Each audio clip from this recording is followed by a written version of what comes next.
What's up, guys and gals of the movement world? It's Sean Mishka, the Movement Miyagi, coming to you once again on behalf of Football Beyond the Stats and another movement skill short story this week for week 12 of the 2025 NFL season.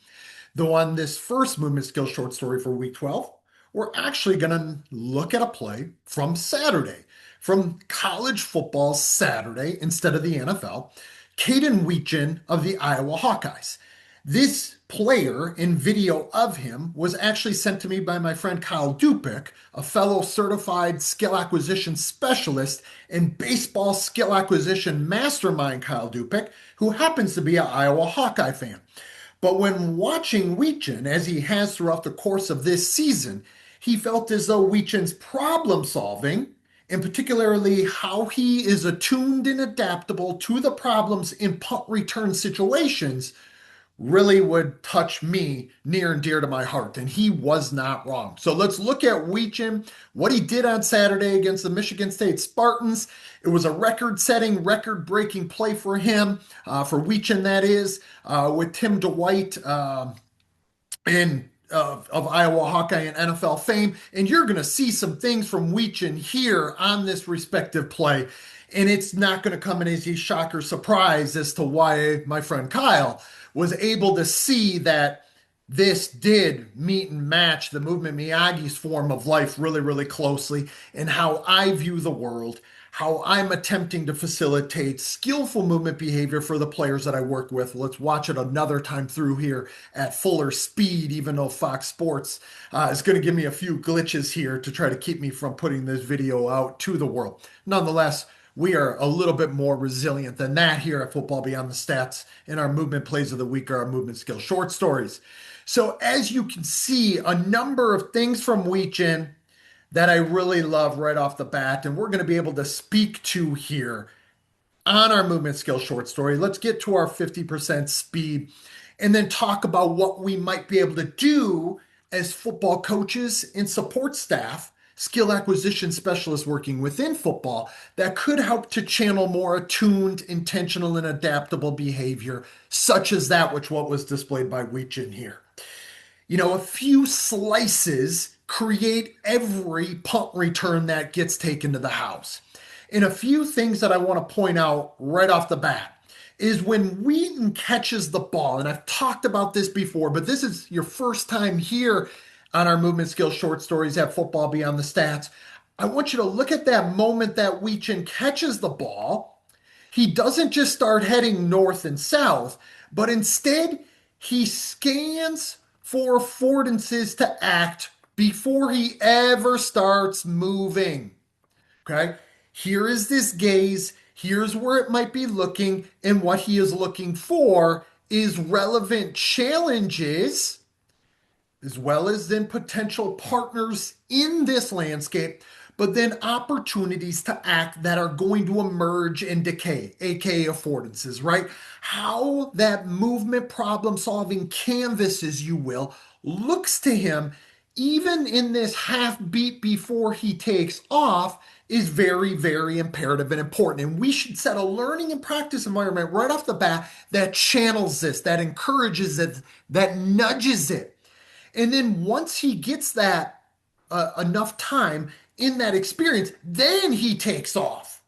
And at that moment, he now in that 1v2, which kind of is a 2v2, but not really. His teammate here has already, I don't know if he missed the block, but he let the guy run by, the gunner run by, or the gunner has already gotten by, right?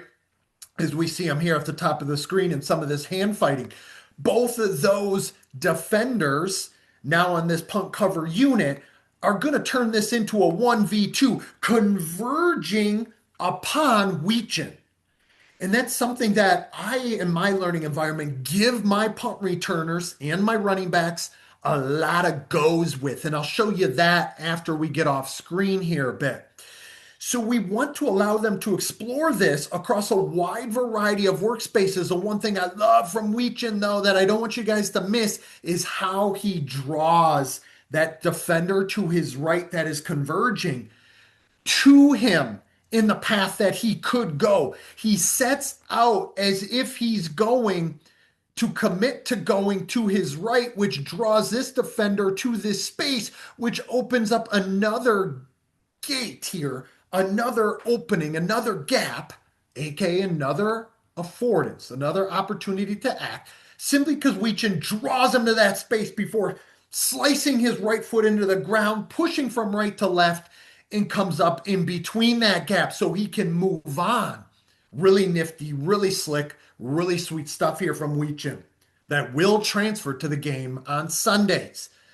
Then, the one thing I love about Wuxin is layered problem solving.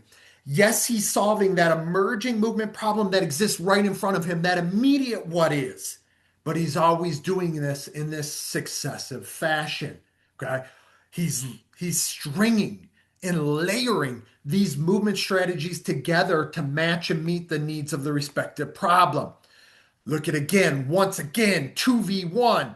Yeah, he's got another blocker there, but again, not a lot of help. Let's kind of rewind back, and this is a long video, so it will be hard for me to go back and forth. So just bear with me if you will. But I'm going to pause a few times here. Now we see this 2v1 slice again, and we're going to talk a little bit about that. Repetition without repetition, repeating that process of solving that problem again and again by changing the way that those processes of perception, cognition, and action flow together to meet the needs of the problem. Context, condition, coupling, variability. The problem changes, so does the solution.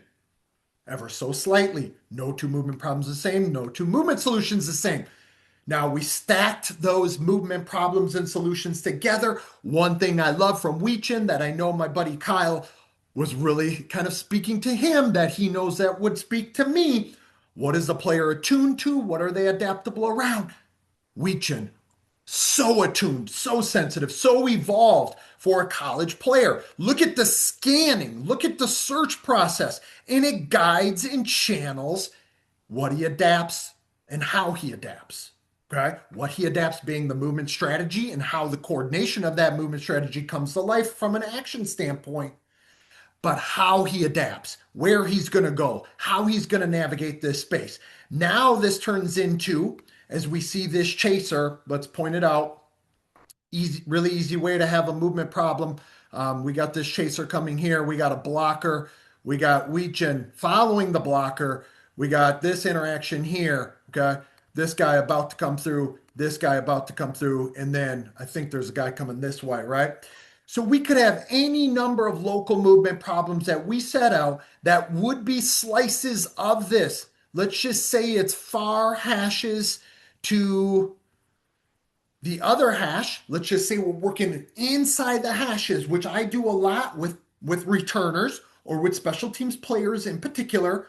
But we could extend this down further, obviously off screen. Just imagine with me, if you will, these hashes then to sideline if we wanted to. Okay, changing workspaces. Hopefully you guys can see, if this is your first time here, what it is that I'm working with, and then get him to explore that process of solving. There's our last guy. There's the punter. He's the last line of defense. And look at what Wuxin does. He's already making his move. So let me get it just a bit before that. I got to take us back a lot before that.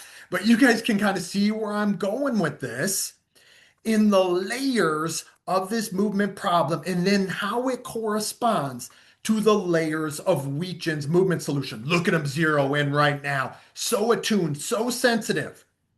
Okay? What is he sensitive to and around? The behaviors of others, particularly the behaviors of defenders. Really perceptually attuned to them. Bearing angle, posture, kinematics, orientation, and speed, as well as in what he can do, he being Wuxin, can do to set up that guy to behave in a deceptive way. So he takes him like he wants him to keep him going there, knowing that punter dead to rights already with a lot of space to the left and to the right. I mean, you see how much space exists over here. You see how much exists over here. And then this big bubble of space back here, right? He knows if he makes this guy miss, yeah, he's got a chaser coming from behind right there, right on his left shoulder. Don't mind him because as soon as he puts this guy on his poster, he can deal with him. Look at the look back. And then it's just a 1v1 as I need to clear those drawings. Okay. Really cool stuff here from Wetjen. A way to set this up too, to use this to inform our own practice activity design. But before we do that, I want to take us into this other vantage or viewpoint because you guys might think that I'm making more out of this perception action coupling than that which what really exists there. You might think that he's just acting and getting sort of lucky in these situations. He is not. It's highly adaptable, highly skillful, and it ends up being really functional if it ever gets us there. Come on, Fox. Because this vantage or viewpoint, I'm going to stop and pause a few moments. There it is, right? You see him. Look at the picture. It's a half beat, just a half beat, not even that much. It's not even, it's just a blip in time. But he's able to do them because he's probably been immersed in these types of scenarios and situations and slices a lot, given the comfort to be able to explore and search for that information, he can pick up that information in a highly sensitive way. Look at how comfortable he is adapting. Notice the movement ownership speed as well. He is quick, he's explosive, he accelerates, but he doesn't do so until he knows that the gap is there for him to run through. Then he hits it, but he's still operating at ownership speed. Watch his head, watch his neck, watch his eyes. What are they looking for? You see him on the constant search and he just adapts in slow motion with it. Look at the head, just these little turns to gather the information. We're going to see it right here. Here he zeroes in when he needs to anchor, when he needs to lock in, because that's the most imperative threat to deal with. God forbid he gets brought down by a punter in this situation. Then he camps him. Again, chaser coming from behind. Then he'll camp and look on so he can coordinate his movement solution accordingly, right? Let's watch this one more time through before I give you guys not one, not two, but three learning environment and designs or practice activity designs that we can include in our own learning environment. Let's watch it again. What is he attuned to? What is he adaptable around? Attuned and intentional and adaptable around the behavior of others. Behavior affords behavior. How one or more other moving bodies in the space behave will dictate and channel how we have the opportunity to behave. Wetjen, really, really cool stuff, dude. Okay, let's look at some things that we might be able to do in our own learning environment, first and foremost, to be able to channel similar types of movement behaviors. Okay, similar. Uh, One that I've used before, this convergence. We do it between the hashes a lot of times for my running backs or my wide receivers, catching a ball, turning and moving into space, two converging defenders coming between the hashes.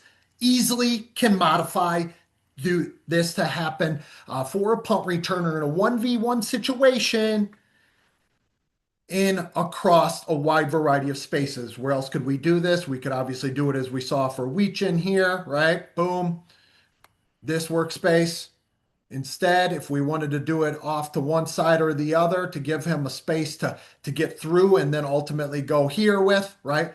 Left side and right side. We could do it in these hashes, but for a punt returner in particular, we could place these guys in different positions. If we get our X's out, where could other defenders be? They don't have to be right here at the end of the workspace. They could be tighter, right? Or we could have them, if I can erase that quickly enough, we could have them in the workspace.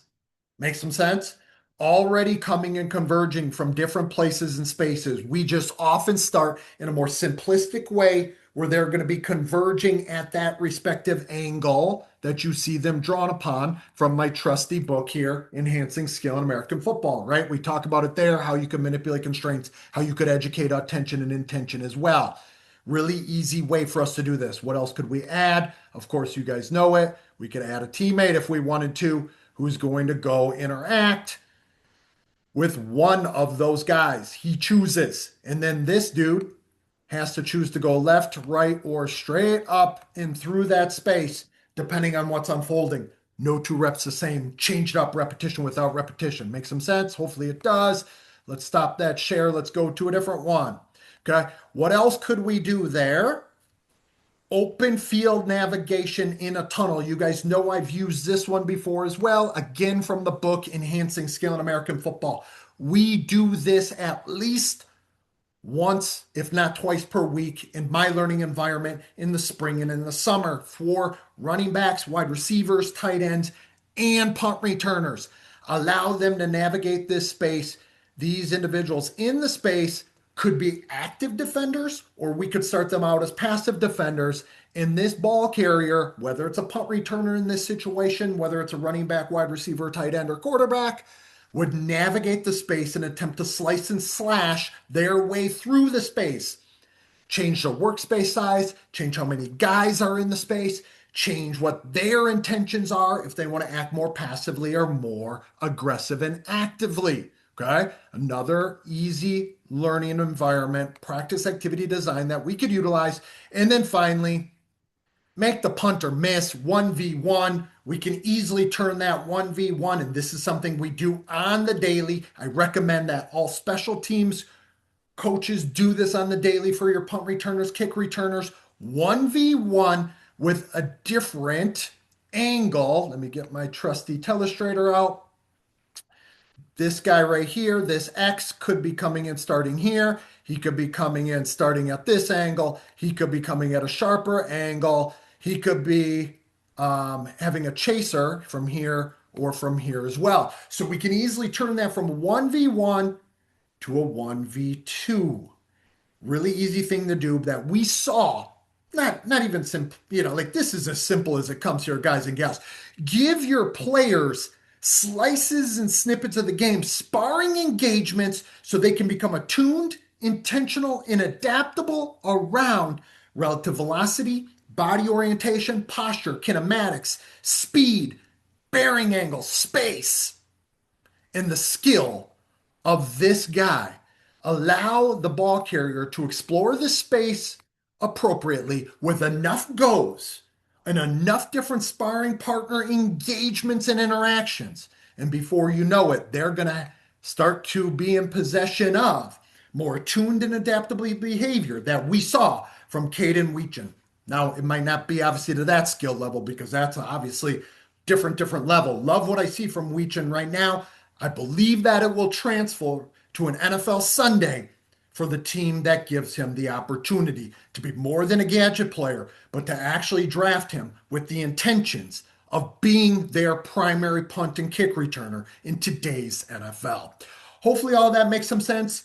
I'm looking forward to the rest of the week of these movement skill short stories on this shortened week of Thanksgiving. If you have any questions, thoughts, ideas, put them in the comment section below. Otherwise, hit the thumbs up button, hit subscribe, share it with your people. Happy Thanksgiving to y'all. I'll talk to y'all later this week.